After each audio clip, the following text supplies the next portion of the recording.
यो मेरो टोपी हो।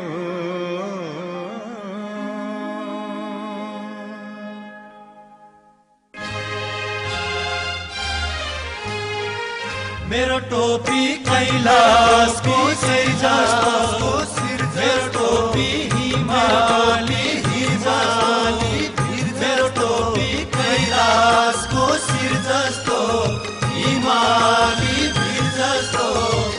कहिले पनि झुक्न नजान्ने, कहिले पनि